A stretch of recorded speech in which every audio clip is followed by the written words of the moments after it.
Carson, what are you doing? You're so late. What are you talking about? I'm here on time. I'm always on time. Now let's go. Let's get it started. Okay, we'll get it started.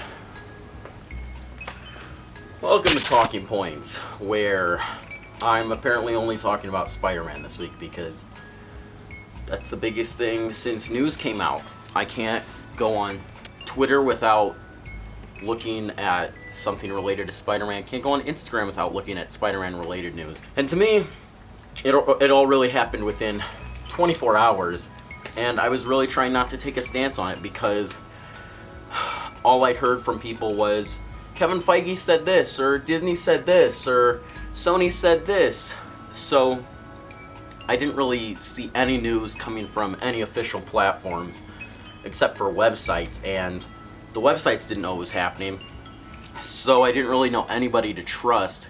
It's a really hot topic. It is a Hollywood politics issue that's being dealt with behind the scenes, and apparently it's everybody's issue because I've not heard, like, even people who don't talk about movies have asked me about it, and I'm like, where is this coming from? Why is Spider-Man the one that finally gets you talking about movies, you know? I talk about movies all the time, every other week, so why not talk about this Spider-Man thing? I think this Spider-Man issue is hilarious, really. You really don't see this with any other superheroes. Before Iron Man and Captain America and Hulk really came to the status that they are today, and even Thor, the only other characters you could do this with were Batman, Superman, really. And let me tell you, WB has never let go of those guys, even when they really should. Well, since 2015, they made the decision to collab Sony and Disney so they could put put Spider-Man in Civil War. And you know, it sounded rocky from the beginning. We as fans and movie fans and superhero fans never knew how this was going to go. Rights and IPs are some of the most notoriously difficult things to control in Hollywood. So, you know, it was really scary. But we got Civil War, we got Far From Home, we got Homecoming, we got Infinity War and Endgame, and all those had Spider-Man appearances. That's 5 movies. That's more movies than... Well, they're not Spider-Man movies, but that is a lot more Spider-Man appearances than we ever get. And we got that through Disney. Yeah, Sony lent them the rights, but I think what Disney did with Spider-Man was good. I think they had an interesting Peter Parker that we were probably never likely to see on screen.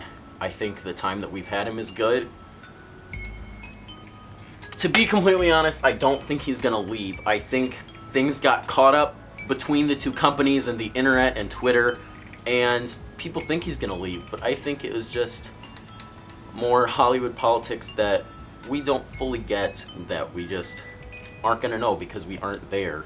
Anyway, my whole point with this was saying that I should be the new Spider-Man. I could totally pull it. I'm young enough. I could dye my hair more Peter Parker like. I got the glasses. I can take these off. These are removable. I can shoot webs. Can anybody else do that? I don't even think Tom Holland can do that. That's like a natural skill you have to be born with. Let's be real. The whole reason that any of that got reported was some Disney person, some Disney intern saying something because they needed to show Sony that this is the Spider-Man everybody likes. This is where the hype for him's at. Disney's got him by the neck, and I think they knew that, and they probably made the wrong decision because Sony is like the floundering company. They just always make the wrong decision at the wrong time. I just feel bad for the people who were on the creative team that were actually making watchable Spider-Man movies. John Watts, you have my heart. You can make a Spider-Man movie anytime. You can make a Spider-Man trilogy. You can make a Spider-Man saga. I don't care if Sony's not going to hire you. I'll hire you. I didn't realize there were so many Spider-Man fans out there. And this was the giant IP version of a movie getting, or a show getting kicked off some network, moving to Netflix.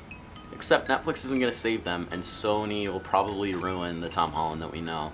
But that's okay. We have a million years and a million different Spider-Man movies that we can see. And I don't think anybody realizes that, because no matter what, there's going to be a new Spider-Man. There's going to be a new Iron Man. Get that through your heads. There's going to be a new Captain America. There's going to be a new Hulk. Get used to it. That's how Hollywood works.